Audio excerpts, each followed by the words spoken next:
give me a little bit of your time and I'll show you something that might change your life, not with some recycled motivational cliches, not with hype, but by holding up a mirror. Because what you've been calling weakness this whole time, that's not real. It's a story. A script you've repeated for so long it started to feel like your personality. But it's not. It's a lie dressed up as identity. And if you're willing to sit with that discomfort, if you're willing to stop flinching and actually listen, then something inside you will crack. And what comes out of that break won't be a better version of you. It'll be the real you. The one that's always been there, buried under fear, self-doubt, people-pleasing, and an addiction to comfort. Let's get one thing straight. Nietzsche didn't write for the fragile. He didn't care about your feelings. He didn't create words to soothe. He wrote for those ready to look life in the face, raw, violent, beautiful, terrifying, and say, I'm not backing down. He wrote for people who were done lying to themselves, done waiting for someone else to fix it. People who realize deep in their bones that nobody is coming to save them. And if you're at that point tired of being scared, tired of staying quiet, tired of shrinking into invisibility, then this is your starting point. Not a transformation, a return to what you were always meant to be. See, strength was never something you had to find. It was never outside of you. It's been in there the whole time, smothered by conditioning, self-betrayal, and all the nice, polite lies we tell ourselves to stay comfortable.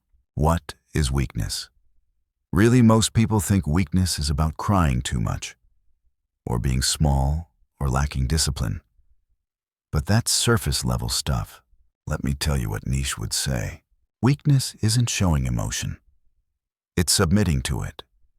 It's needing someone to approve of your existence. It's handing over your sense of self to people who don't even know who they are. Weakness is choosing peace instead of truth. It's saying, I'm fine when you're not. It's calling laziness self-care and fear humility and insecurity empathy.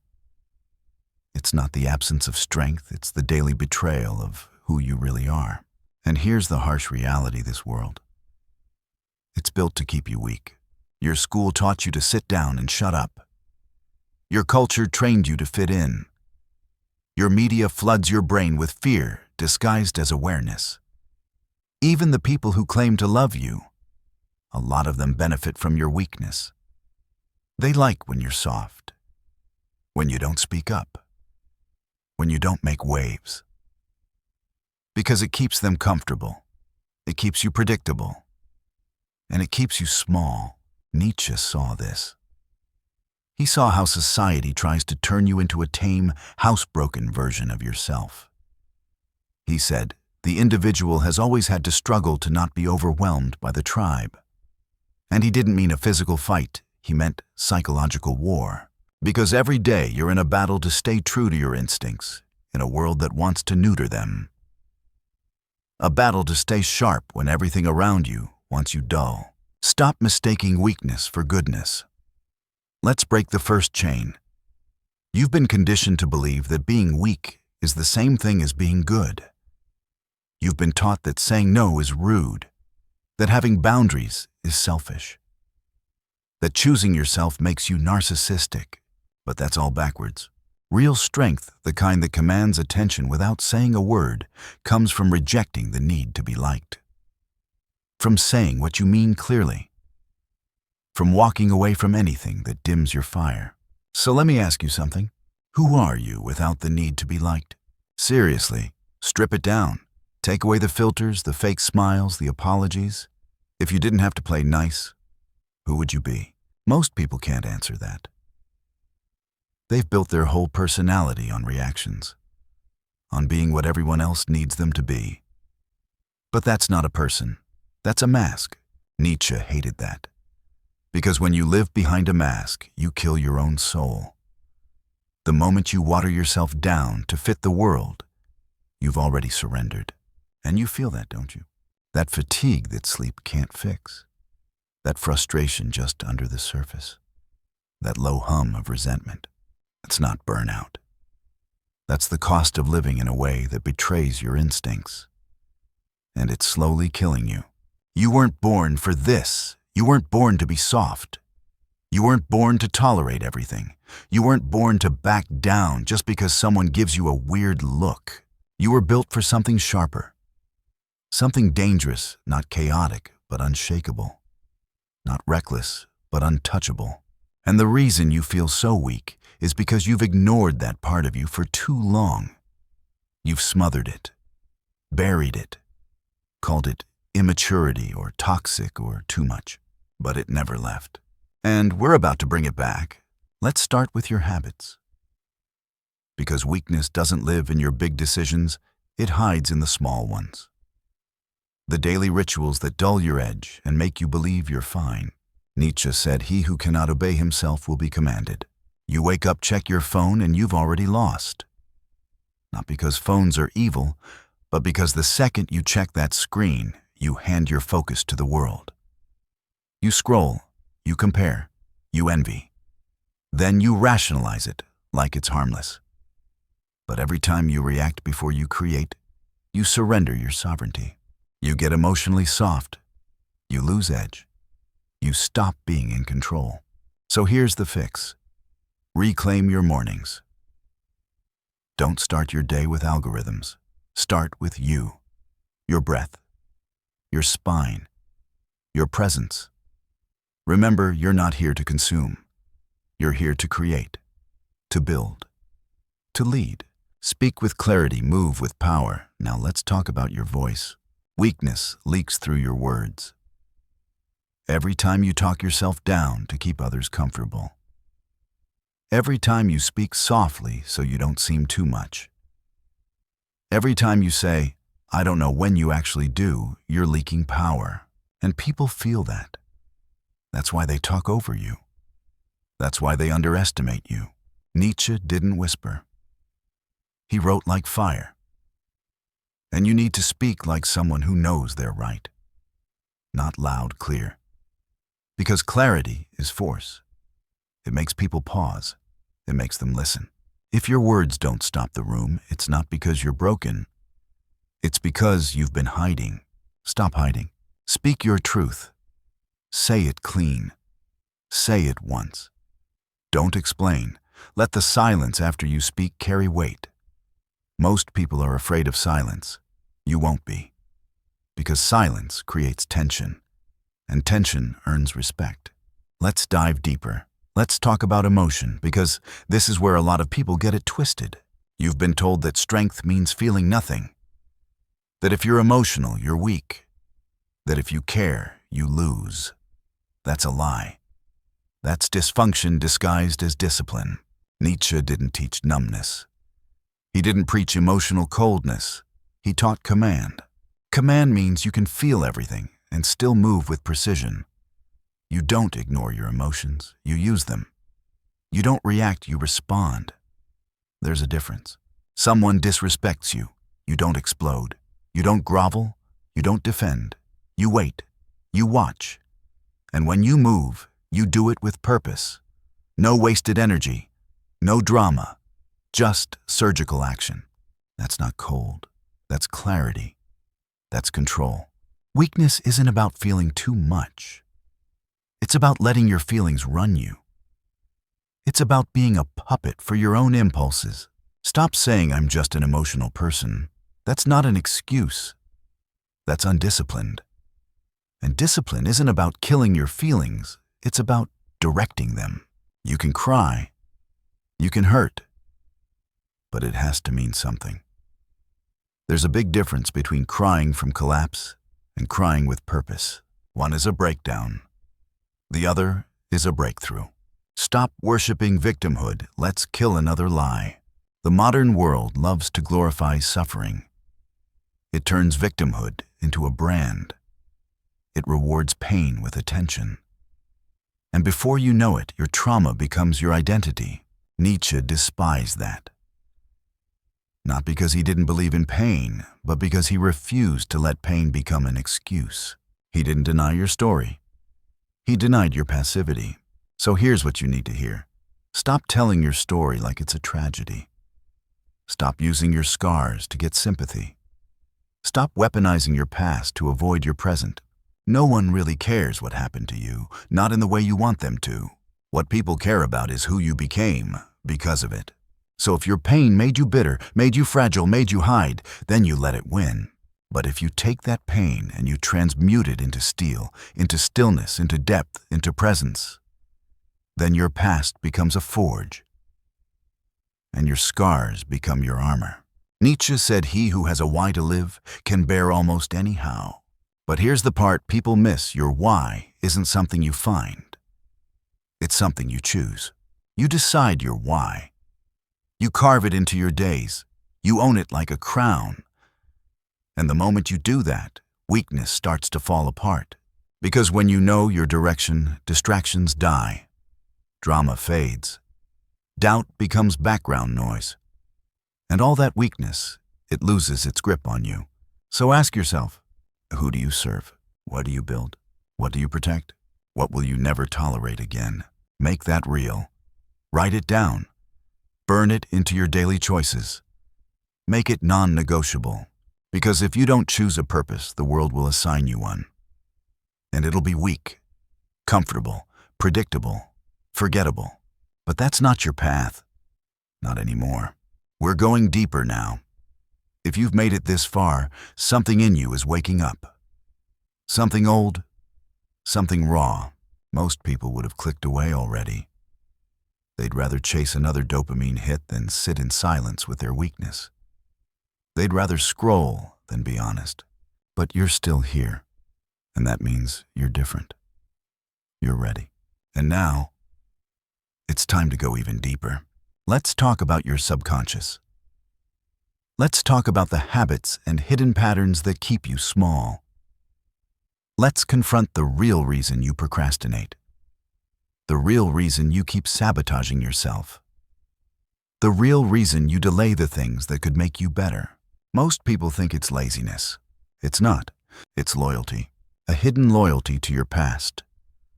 A psychological contract you made maybe years ago to stay small. To stay quiet? To stay safe. Why? Because somewhere along the way, you learned that shining too brightly made people uncomfortable. You learned that honesty created tension, that ambition created distance, that being powerful made you lonely. So you adapted. You learned to dim your light, to delay your action, to shrink just enough to be acceptable. That's not laziness, that's survival. But it's time to break that contract. Because you're not here to be tolerated. You're not here to be convenient. You're here to be felt, and that means intensity. That means precision. That means owning the kind of clarity that shakes people awake because they've never seen it before. Nietzsche said the snake which cannot shed its skin must die. That's what weakness is. It's the refusal to evolve because you're scared of who you might lose in the process.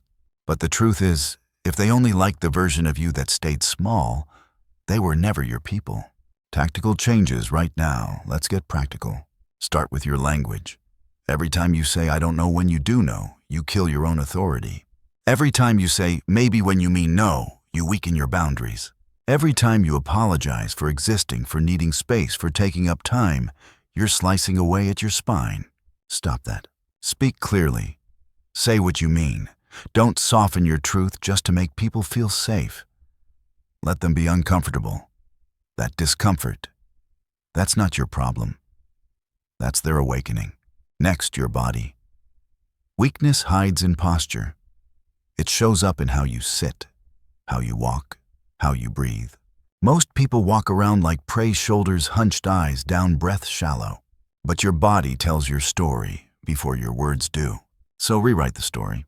Stand like someone who knows they're being watched. Walk like someone who expects to be followed.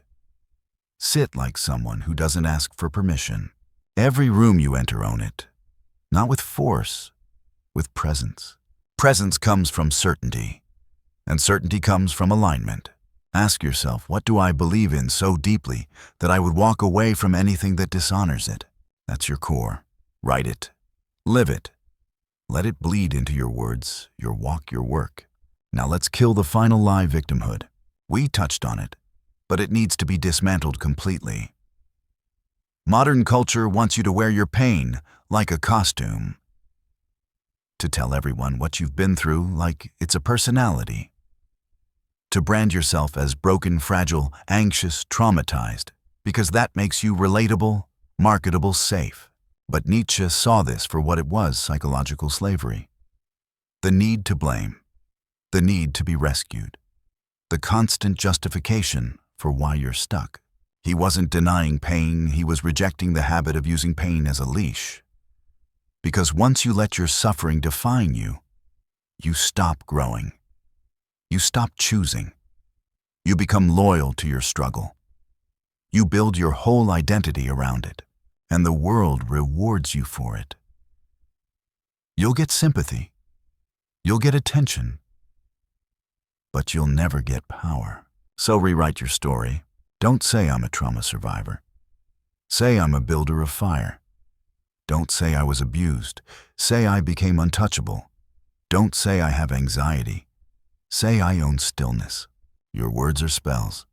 Speak power or speak nothing. Let's close this circle.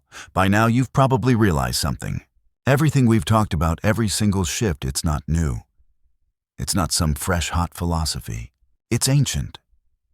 It's in you. The real you, the calm, grounded, untouchable version, already knew all of this. He's been in there watching, waiting for you to remember. You just forgot. You got distracted, softened. You got caught in the web of nice words and nice people and soft routines that made you feel comfortable, but never powerful. And now you've remembered. That's what this was. Not a lesson. A return. A return to the version of you who protects his energy like a king guards his throne. Who doesn't waste words. Who doesn't seek approval. Who doesn't apologize for taking up space. You know that version now. You've seen him. And here's the truth. You can't unsee him. You can't go back to pretending you don't know better. You can't keep saying maybe later or next time or I'll start tomorrow. You either evolve or you lie. That's it. Because when you know better, hesitation isn't an option. Compromise isn't survival, it's self-destruction. So what do you do now? You raise your standard and you guard it. You guard it like your life depends on it. Because it does. Here's how you guard it. You protect your time. No more giving hours to things that don't sharpen you. That includes endless scrolling, meaningless conversations, half-hearted friendships, lazy routines. You protect your energy. That means no more entertaining guilt, shame, or doubt that's been handed to you by people who never built anything real. You protect your attention. Because what you focus on, you feed. If you keep watching things that make you feel smaller, you will become smaller. If you keep listening to people who don't live with purpose, you will forget yours. And most of all, you protect your identity. No more hiding, no more softening, no more explaining. You don't need to be liked. You need to be unforgettable. You need to be the one who walks into a room and changes the temperature. The one who speaks and people lean in. The one who doesn't chase power, but is power. That's not arrogance, that's clarity. Because the world doesn't need more agreeable, nice filtered souls afraid of their own potential. It needs you undiluted, awake, aligned. The version of you who doesn't wait for permission. The version who builds his own table. The one who leads not with noise, but with presence. Final challenge. Now we reach the edge. The part most people won't cross, because it's easy to nod along. Easy to feel fired up for 5 minutes. Easy to click, like share a quote and then go right back to old habits. But you're not built for 5-minute fire. You're built for legacy. And legacy requires decision. So here's what you do. Today, not tomorrow, today you decide. What do you serve? What do you build? What do you protect? What do you walk away from without hesitation, starting now? Don't keep it in your head. Write it. Speak it. Carve it into your life until it becomes unmistakable. Because if you don't choose your identity, the world will choose it for you. And it will be weak, comfortable, obedient, forgotten. And you were never meant to be forgotten. So you rip the mask off. You burn the old contract. You kill the version of you that played small just to keep others comfortable. And what's left? Someone sharp, still, magnetic, dangerous not in chaos but in clarity. That's who Nietzsche wrote for. That's who you are now. So step into the tension, into the silence, into the version of you that doesn't need fixing, only unleashing. Let the world adjust to you, not the other way around. Welcome back.